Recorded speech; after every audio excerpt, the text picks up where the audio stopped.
Corrigan du four à chaud. À Choquier vivait, rue Houlbouze, un petit garçon et sa maman.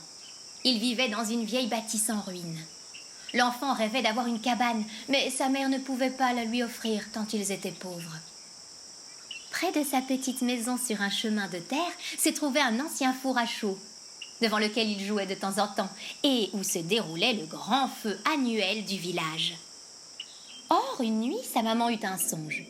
Elle se vit dans une grande forêt à la poursuite d'un attelage tiré par 2 poules, une blanche et une noire. Au bout d'une course effrénée, elle parvint enfin à les attraper et elles donnèrent quantité d'œufs.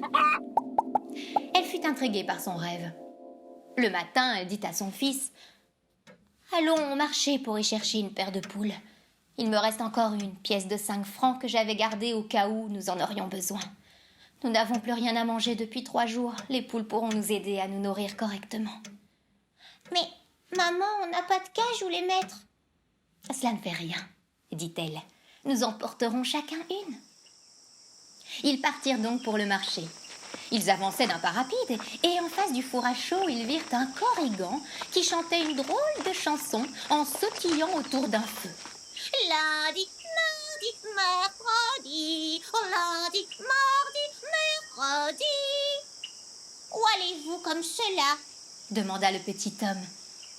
Au marché, Répondit le fils. pour acheter une paire de poules qui nous donneront de bons œufs tous les jours. Ainsi nous n'aurons plus faim. Sur ces mots, le bonhomme souleva un rocher qui révéla une cavité. Si vous descendez avec moi dans ce trou, Dit le petit homme. que vous comportez comme il faut, je vous garantis que vous ne manquerez plus jamais de rien. Ils suivirent l'étrange personnage, bien que le trou leur parût bien trop petit pour eux. Mais quand ils descendirent, ils ne ressentirent aucune gêne. Ils furent alors saisis d'étonnement, car ils arrivèrent dans une grande maison remplie d'enfants qui n'étaient pas plus grands qu'un sabot de bois. Le Corrigan expliqua à la femme et son fils que le chef de la communauté qui vivait dans cette maison était très malade et sur le point de mourir. Mais que s'il connaissait un quelconque remède pour le soulager, il serait largement récompensé.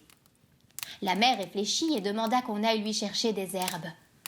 Le Corrigan et l'épouse du chef sortirent et revinrent peu de temps après, apportant ce que la femme avait demandé. Elle prépara une tisane médicinale et la fit boire au malade. Celui-ci commença rapidement à se sentir mieux. Si vous sauvez mon mari, Leur dit l'épouse du chef. vous ne manquerez plus jamais de rien. Ils restèrent 3 jours et 3 nuits au chevet du malade. Ils ne trouvèrent pas le temps long, s'imaginant être là depuis seulement 3 heures. Le chef fut bientôt guéri.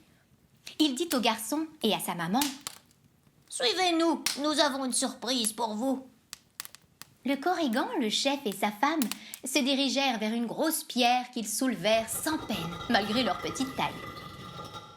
La mère et son fils entrèrent dans le tunnel qui s'ouvrait à eux, suivis par les petits hommes, et arrivèrent directement dans le jardin de leur petite maison. Ils furent émerveillés par ce qu'ils voyaient. La maison était rénovée avec de beaux meubles, de la belle vaisselle et des lits confortables garnis de couvertures chaudes et douces. Les placards étaient remplis de victuailles. Et dans l'arbre de leur jardin, il y avait la plus belle cabane qui soit dans laquelle le petit garçon s'empressa de grimper. De là-haut, on avait la plus belle vue du village. « Tout cela est à vous. » dit le chef des Corrigans. « Vous l'avez mérité puisque vous m'avez sauvé la vie. Et j'ai une dernière petite surprise pour vous. » Dans le fond du jardin, il y avait un enclos dans lequel on pouvait apercevoir une poule blanche et une poule noire. Le petit garçon et sa maman vécurent tranquillement et ils ne manquèrent plus jamais de rien.